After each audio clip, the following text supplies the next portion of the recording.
हर व्यक्ति सुख की तलाश में रहता है। कोई भी व्यक्ति दुखी नहीं रहना चाहता है, बल्कि सब सुखी ही रहना चाहते हैं। एकल परिवारीय युग में जीवन यापन की शैली ऐसी हो गई है जिससे लोगों के घरों में नकारात्मकताओं ने प्रवेश कर लिया है।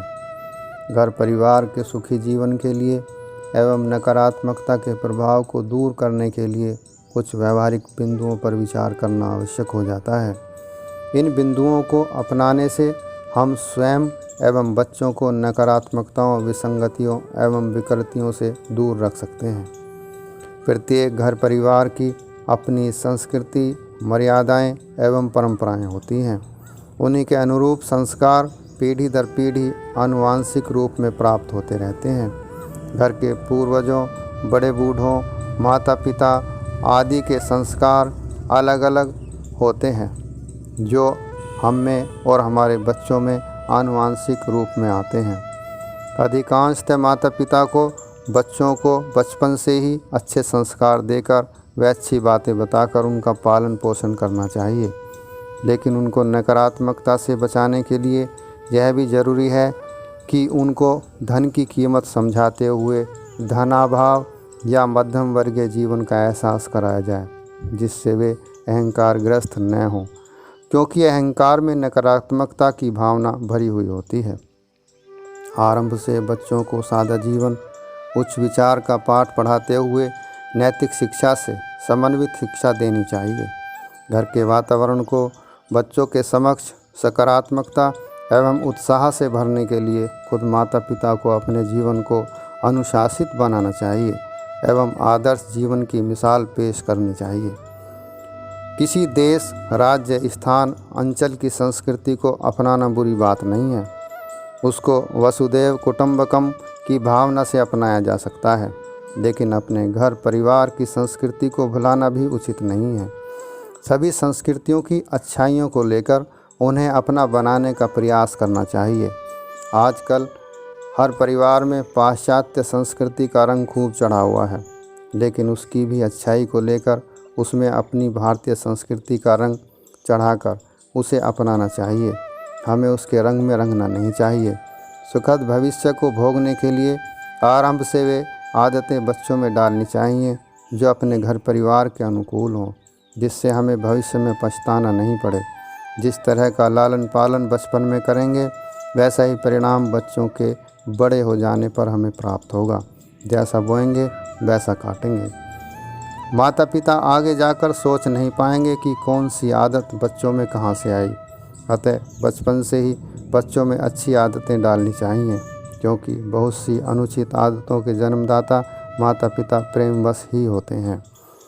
मध्यम वर्गीय परिवार के लोगों को अपने रहन सहन को प्रतिष्ठा का प्रश्न न बनाते हुए प्रतिस्पर्धा, अहंकार आदि को स्वयं से दूर रखना चाहिए। पैसे की कीमत के महत्व का ध्यान हमेशा रखना चाहिए। हमारी छोटी छोटी आदतों का बच्चों पर निश्चित रूप से असर होता है। बच्चे जैसा देखते हैं वैसा ही करते हैं। वे बुरी आदतें बहुत जल्दी सीख जाते हैं। अतः माता पिता को पहले स्वयं में आदर्श जीवन को प्रस्तुत करना होगा, तभी बच्चे नकारात्मकता से बच पाएंगे। हम सामाजिक प्राणी होते हुए समाज से अछूते नहीं रह सकते हैं। अच्छा या बुरा हम घर के अलावा समाज से भी देखकर व सुनकर सीखते हैं। इसी प्रकार बच्चे भी जहाँ वे पढ़ते हैं या रहते हैं, वहाँ के वातावरण से अछूते नहीं रह सकते हैं। बाहर के वातावरण में व्यापक नकारात्मकताओं से बच्चों को बचाने का प्रयास माँ बाप को अवश्य करते रहना चाहिए तथा गलत हरकतों को रोकते टोकते रहना चाहिए। दुर्भाग्यवश आजकल ज़्यादातर माँ बाप अपने बच्चों की नकारात्मक आदतों को देखकर प्रसन्न होते रहते हैं, लेकिन जब उनकी आदतें बुराई के रूप में पनप जाती हैं तो फिर उनको पछताना पड़ता है। हमें बच्चों को गलत हरकतों पर कभी उन्हें मारना पीटना नहीं चाहिए, बल्कि भावनात्मक दृष्टि से उन्हें समझाना चाहिए। याद रखना चाहिए कि मारने पीटने, शारीरिक दंड आदि के परिणाम दुष्कर हो सकते हैं। आजकल पाश्चात्य संस्कृति के खान पान, pizza, burger, chowmein, Chinese, Italian आदि व्यंजनों से ग्रसित होना घर घर की कहानी बन गई है। दूसरी ओर हम सात्विक भोजन से दूर होते जा रहे हैं। परिणाम स्वरूप हम और हमारे बुद्धि विवेक की प्रखरता की कमी को हम महसूस कर रहे हैं। तात्पर्य यही है कि हमें पश्चिमी सभ्यता का भोजन सात्विकता के स्थान पर तामसिक प्रवृत्ति की ओर अग्रसर करता रहा है। आजकल जंक फूड आदि बच्चों को बुद्धि पर नकारात्मक प्रभाव डालते जा रहे हैं।